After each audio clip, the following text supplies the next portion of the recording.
Kalau lu pernah atau bahkan sering dapetin surat cinta kayak gini dari YouTube atau Instagram ya, your video has been removed due to copyright issue dan sebagainya, lo datang di video yang tepat. Hello Smart Dancers, ini gue Daniel Marcel dan balik lagi di Dance Talks. Yuk ngobrolin dance karena dancer juga harus pinter. Nah, seperti yang tadi gue barusan mention, dancer-dancer pasti sering banget gak sih ketemu notifikasi kayak gini. Dimanapun platform yang kalian pakai, biasanya udah ada bot yang bakal ngecek ini ada copyrightnya apa enggak. Nah, permasalahannya adalah seringkali yang namanya dancer ya, gerakan kita pasti tergantung dengan lagu. Kita mau buat koreografi atau mau nge-cover dance ya, itu pasti semua pakai lagu orang lain ya, kita bukan yang buat lagunya, ya kan. Dan seringkali juga lagu-lagu yang kita pakai ini pastinya lagu-lagu yang lagi mainstream, yang lagi banyak orang denger, lagi populer, dari artis-artis yang udah ternama juga, bener gak sih? Dan biasanya lagu-lagu ini udah punya copyright yang seketat itu, sampai akhirnya selalu deh dapat notifikasi pesan-pesan cinta itu. Iya nggak sih? Nah, pertanyaannya jadi sebenarnya boleh apa enggak sih pakai lagu-lagu karya orang lain ini? Dan gimana seharusnya kita menyikapi notifikasi-notifikasi seperti ini? So, untuk memulai, gue juga pengen kita sama-sama satu pemikiran dulu soal apa itu copyrights. Nah, gue rasa kalian dengan gampangnya buka tab baru buat ngelihat apa itu copyrights di Google saat ini. Tapi buat gue, ini terjemahan versi gue sendiri. Gampangnya, copyrights adalah sebuah aset yang nggak kelihatan ya, intangible asset yang dimiliki sama seseorang, yang dimana seseorang itu bakalan punya hak sepenuhnya untuk aset tersebut. Nah, jadi sama halnya kayak aset yang kelihatan, aset fisik. Contoh gampang mungkin handphone lu deh. Handphone yang lu punya hak sepenuhnya sama handphone itu. Kalau gue mau pakai handphone lu, otomatis gue harus pinjam dulu, gue harus minta izin dulu sama lo. Bener kan? Seseorang nggak bisa dengan gampangnya buat makai aset orang lain tanpa seizin orang yang punya aset tersebut. Bener ya? Dan itu berlaku juga untuk copyrights. Nah, sekarang udah mulai nangkep. Nah, gunanya apa? Ya, copyrights ini tentunya melindungi si pemilik dari aset tersebut ya. Contoh kayak tadi ya, handphone lo ya punya lo doang gitu. Nggak ada orang lain yang tiba-tiba ngeklaim ini handphone gue juga gitu tanpa seizin lo, bener kan? Nah, sama halnya juga copyrights gitu. Copyrights ini kan untuk benda-benda yang tidak kelihatan ya. Contoh kayak logo misalnya. Nah, copyrights ini yang ngejaga gimana logo itu di seluruh dunia jangan sampai ada company yang punya logo yang sama gitu ya. Itulah pentingnya ketika kita punya suatu aset digital, kita juga harus mendaftarkan untuk bisa dapetin copyrights-nya. Jadi cuma kita doang yang boleh punya aset digital seperti ini, specifically seperti ini. Nah, bahkan pembuatan copyrights ini harus melewati jalur hukum. Makanya ketika orang-orang yang memakai aset digital orang lain tanpa izin, bisa jadi loh untuk masuk ke jalur hukum. Bahaya juga ya. Bukan cuma ngelindungin si penciptanya dari duplikasi ya, atau plagiat dari aset digital yang udah dibuat, tapi juga untuk melindungi pencipta dari penyalahgunaan karya itu sendiri. Penyalahgunaan ini dalam artian seperti apa? Contoh mudahnya adalah ketika lo pakai karya orang lain untuk sebuah tujuan komersial, atau ada bisnis, ada transaksi profesional di dalamnya, namun lu nggak ada izin sama sekali dan bahkan nggak ada kontrak ikatan dengan karya orang lain ini yang lu mau pakai. Untuk sebuah contoh, gue pengen kalian memposisikan diri jadi seorang penulis lagu atau pembuat lagu itu sendiri ya. Kalian bisa bayangin nggak ketika kalian bikin lagu nih, udah susah-susah ya, kalian bikin, kemudian kalian posting di Instagram misal, banyak yang like nih, ternyata go viral nih, dan tiba-tiba ada brand yang ngambil lagu itu tanpa seizin kalian dan ngebuat lagu yang kalian buat yang viral itu buat jadi background musik di iklan mereka ya, yang mana otomatis iklannya makin naik, penjualan mereka makin naik ya, tapi apa yang kalian dapat? Zero. Kalian nggak dapat sepeser pun uang dari yang mereka hasilkan, dan bahkan nggak ada kredit sedikit pun. Kalian bakal marah nggak sih?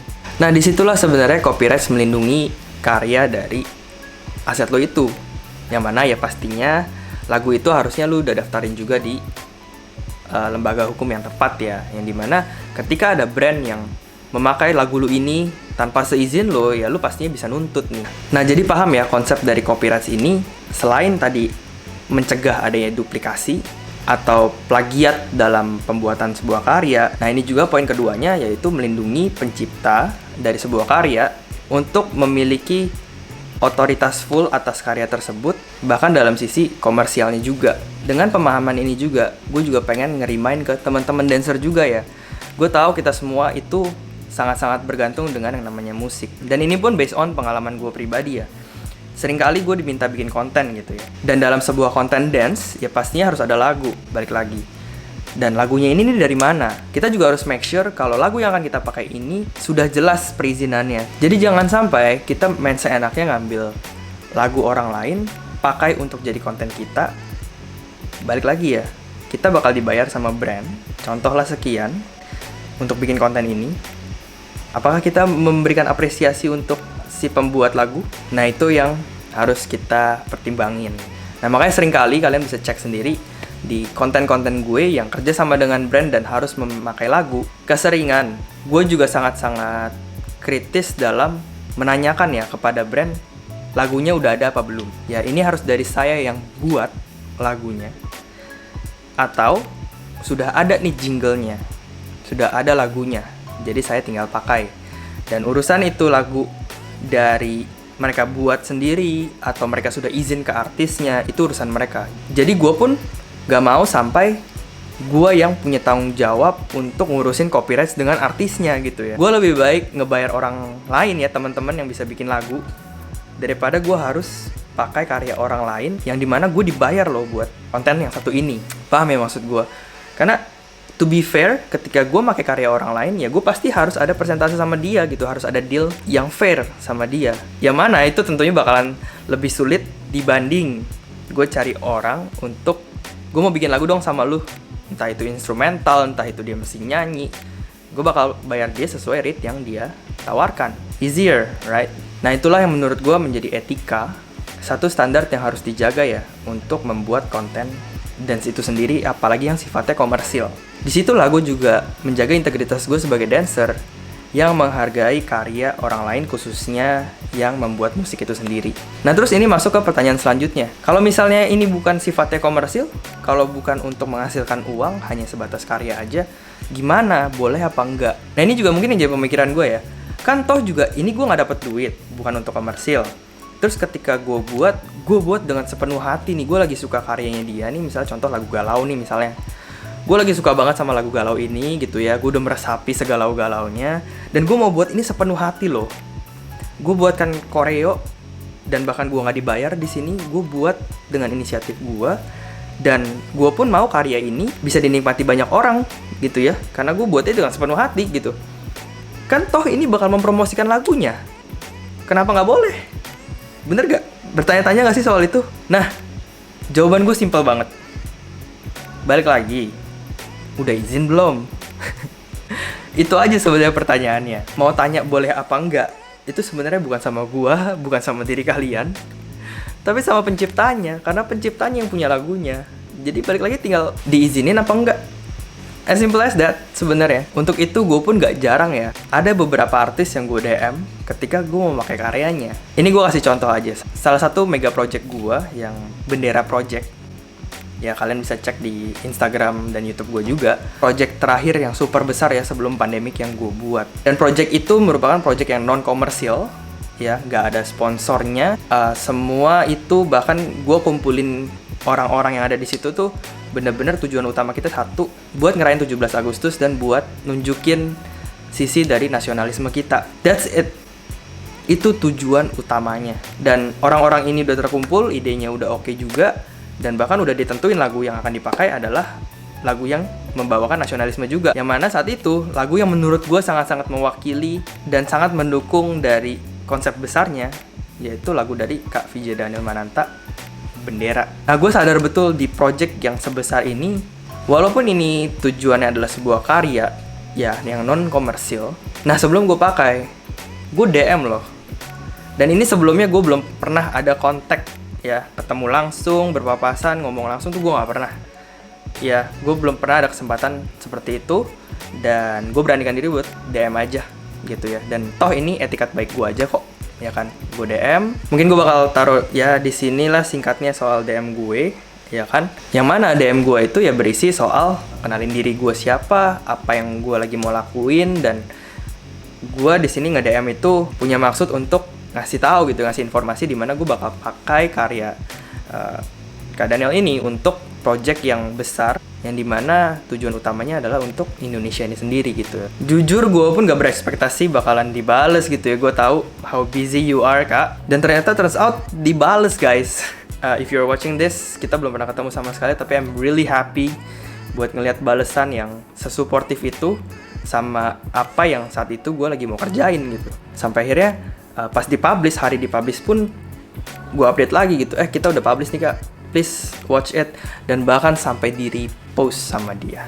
Ini true story yang menurut gue, kita sebagai seniman gitu ya, sebagai artis, ketika kita punya visi misi yang sama, gue rasa kita punya hati segitu besarnya kok buat saling ngedukung. Gue percaya itu, dan gue pun di sini, kalau tadi sisi dimana gue minjem karya orang lain, di sisi gue pun sering banget ya, teman-teman di sini gue pun sangat appreciate teman-teman dancer yang udah pakai karya gue ya di sini, koreo dan konsep gue, entah itu yang couple, entah itu yang solo, di cover gitu ya, terus di post di Instagram, nge-tag gue, Kak, gue pakai nih koreo lu yang ini. Dia ngasih tahu seberapa dia suka, terus sampai akhirnya ya dia posting. Yang bahkan menurut gue belum punya copyright apa-apa sama karya itu. Sebenarnya ya mungkin kalau ada orang jahat di sini yang mau pakai karya gue, koreo gue untuk sifatnya komersil, gue nggak bisa nuntut karena emang nggak ada copyright-nya, nggak ada, gue nggak lewat jalur hukum ya. Yang gue rasa gue belum tahu ya kalau koreografi itu bisa didaftarkan untuk jadi copyright-nya seberapa sulit, seberapa gampang. Gue belum pernah denger gitu ya. Mungkin nanti gue bakal update kalau memang ada ya. Gue yang belum punya copyright aja, ketika ngelihat orang yang izin seperti itu, gue sangat appreciate gitu ya. Sebagai seorang pembuat dari karya tersebut, gak ada salahnya banget kalau buat gue, kalian tuh bisa pakai karya-karya gue. Gue pun ikut seneng. Tapi balik ke poin nomor 1 tadi, jangan sampai dipakai untuk sifatnya komersil. Bener dong. Ini juga yang harus kalian tahu, etika. Ya, etika sebagai seorang seniman, sebagai seorang dancer ya khususnya, ketika kita pakai karya orang lain untuk hal yang sifatnya komersil. Ada baiknya tetap punya kontrak kerja yang jelas. Namanya bisnis, namanya profesional, make it profesional gitu. Apa yang kalian pakai, perhatikan gitu, concern about that gitu. Jangan nggak bisa semua digampangin gitu aja. Dan untuk yang sifatnya non-komersil, sebenarnya sesimpel dengan mengkreditkan siapa sih yang buat karya tersebut. Contoh, kayak lo yang cover koreo gua, semudah koreografi by Dan Marcel, itu gue sebagai penciptanya aja udah seneng banget gitu loh guys. Kalian tuh bisa buat itu. Waktu itu sempat dibicarakan di TikTok, gue lupa siapa yang nge-upin. Ya, ketika kita semua tahu ya sekarang, TikTok tuh gampang banget buat viral. Bener ya? Dan sering banget sekarang TV itu ngambil artis-artis TikTok atau seleb-tok ya kan, buat masuk ke TV, buat akhirnya nunjukin entah gerakan apa yang lagi viral ya kan, entah sosok siapa nih yang lagi viral. Tapi tahu apa permasalahannya? Sosoknya dibawa ke TV, sosoknya diperkenalkan secara luas di televisi ya, seluruh Indonesia. Tapi apakah pembuat dari lagunya dikreditkan? Seringkali enggak. Sayang banget ngelihat para music composer ya, yang pada buat remix gitu ya, yang akhirnya terkenal, tapi yang terkenal bukan si komposernya. Ya tentunya kasarnya bisa dibilang si pembuat konten ini gak bakal terkenal tanpa adanya musik yang bisa viral ini, bener gak? Nah itulah dimana kita harus ngehargain juga siapa pembuat dari karya-karya ini. Nah dari apa yang tadi gue udah ceritain dari dua sisi ya, dari komersil dan non-komersil, lepas dari aspek hukum, perizinan, dan bahkan mungkin komersil gitu ya, kita juga harus tahu yang namanya apresiasi karya ya, yang dimana jangan sampai lupa untuk tetap yang namanya mengkreditkan owner dari pembuat karya itu sendiri ya. Dalam kasusnya saat ini adalah kita lagi ngomongin lagu gitu ya. Nah, gue juga mau kasih tau kalian kalau di sini juga ada yang namanya fair use atau penggunaan wajar ya Indonesianya. YouTube punya, kalian bisa baca juga, bisa browsing di Google, fair use dari penggunaan material di YouTube. Nah, itu kalian bisa baca tuh apa aja yang tergolong dalam penggunaan fair use. Mungkin beberapa udah ada yang kenal ini ya. Nah, ini yang sering banget mungkin jadi mispersepsi ya, yang dimana dengan menggunakan kata fair use ini dan ditulis di description box di YouTube biasanya ya, harusnya nggak kena copyright.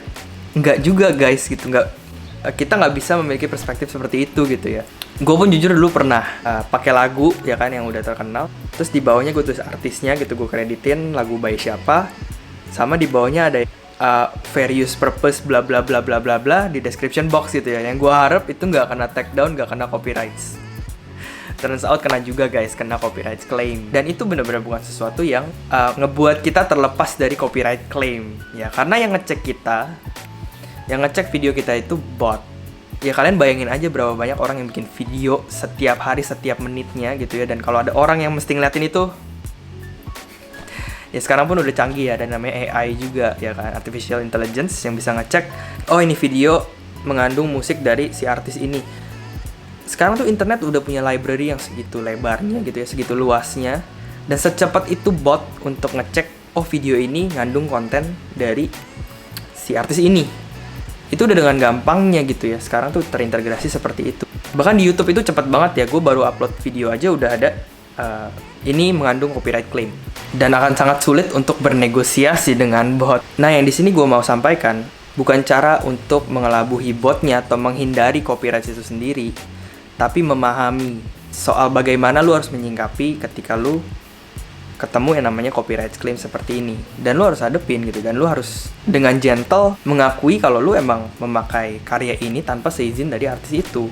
Mungkin gue belum seaktif itu di YouTube, tapi ini gue sharing beberapa konten-konten yang udah gue upload juga di YouTube selama ini. Yang dance ya pastinya udah kena copyright claim semua. Ya memang ketika satu video ini mengandung copyright claim, lu gak bakal bisa monetize. Nah disitulah gue rasa YouTube memberlakukan cukup fair dalam karya seseorang. Makanya kalau ketika memang lu gak penting-penting banget harus ada lagu itu di dalam situ, kecuali dancer ya, otomatis kita bikin choreo pakai lagu A, gak mungkin ditimba pakai lagu B gitu ya. Kalau misalnya lu cuma bikin vlog, bikin video tutorial apapun gitu ya, masak atau apa, lu bisa banget gitu pakai lagu-lagu yang memang gak ada copyright-nya ya. Dan itulah yang gue bilang, kita harus pahami ketika kita memilih untuk bikin koreografi atau mengeksekusi dance dari sebuah lagu tertentu yang udah ada copyright-nya, kita harus paham betul ada yang namanya copyright claim. Dan dari situ, lu nggak bisa lagi yang namanya monetisasi. Balik lagi di poin nomor 1 gua tadi. Sama halnya yang sifatnya komersil, bikin karya untuk brand. Sama halnya juga di YouTube gitu ya. Ketika lu dapat ads dari YouTube, yang lu sebenarnya koreografin itu sendiri, tapi ada karya orang lain di dalam situ. Ngerti ya maksud gua? Jadi ini masuk ke poin terakhir gua. Jadi gimana? Ya walaupun tadi gua udah sampaikan ya, di setiap poin tuh ada, setidaknya ada alternatif-alternatif yang lu bisa ikutin. Tapi di sini gua bakal wrap up lagi gimana jadi smart dancers yang bisa wise dalam berkarya ya, dalam memakai karya orang lain. Sebelum kita masuk ke solusinya, gue juga pengen kita lagi-lagi menyamakan mindset, yaitu yang nomor 1, si penciptalah yang punya hak sepenuhnya untuk karya tersebut, dan kita sebagai yang memakai harus namanya minta izin. Yang kedua, ketika kita sebagai seorang seniman, sebagai seorang dancer yang mau dihargain sama orang lain, ada baiknya kita juga belajar untuk menghargai karya orang lain dengan memberikan kredit, dengan meminta izin. Sampai situ dulu ya kita samakan. Nah untuk solusinya sendiri, gue sebenarnya nggak punya solusi guys. Percuma banget ya nonton sampai habis ya. Tapi beneran. Jadi gue nggak akan jadi orang yang bakalan memberikan solusi naikin pitchnya, turunin pitchnya jadi kayak suara om-om. Jangan guys, jangan guys. Gue akuin gue pernah melakukan itu dan saya sudah bertobat. Jadi itu kalau menurut gue adalah salah satu cara kita mendiskreditkan si artis yang buat. Jadi please jangan, kalau menurut gue ya. Dan gue pun gak mau melakukan itu lagi. Jadi apa yang gue mau share adalah bukan menjadi solusi, tapi menjadi alternatif ya. Apa yang lu bisa lakukan ketika lu berkarya. Ada 3 poin menghindari yang namanya copyright claim. Yang pertama, carilah lagu yang uncopyright, basic ya. Yang kedua, lu bisa cari teman-teman atau mungkin lu bisa kenalan di internet, teman-teman pembuat musik, teman-teman pembuat lagu, yang mana lu bisa kolaborasi sama mereka dan lu bikin karya ini berdua gitu. Yang mana karya mereka ini kan belum ada copyright-nya juga gitu, dan kalian bikin bareng-bareng. Ini juga bisa. Ini pun bakal mengasah banget loh kreativitas kalian berdua di kedua belah sisi. Dan yang ketiga, bikin musik itu sendiri. Kalau di sini dancer-dancer mungkin pada tahu ya namanya Brian Puspos. Ya gue denger dia juga punya banyak kegelisahan sama yang namanya copyright claim, sampai akhirnya dia bikin musik sendiri dan ngedance pakai lagu dia sendiri. Nah ya mungkin itu juga jadi motivasi buat nge-challenge diri kalian bikin musik sendiri. Atau bahkan contoh lain, Matt Stefanina, gue pun banyak banget nonton konten dia. Ya bahkan dia bikin musiknya sendiri. Kalian bisa cek video-video dia ya. Nah jadi gue rasa itu aja yang gue bisa sampaikan di episode kali ini soal copyrights. Semoga kalian dapetin insight baru dari video kali ini. Tulis di bawah ya guys, apa nih yang masih kalian mau tanyain? Atau mungkin kalian punya solusi yang lain lagi? Share juga ya di bawah. Siapa tahu ini bisa jadi insight baru juga buat gue dan buat teman-teman yang ngebaca nanti. So ini gue Daniel Marcel, ketemu lagi di Dance Talk selanjutnya. Yuk ngomongin dance karena dancer juga harus pinter. See ya.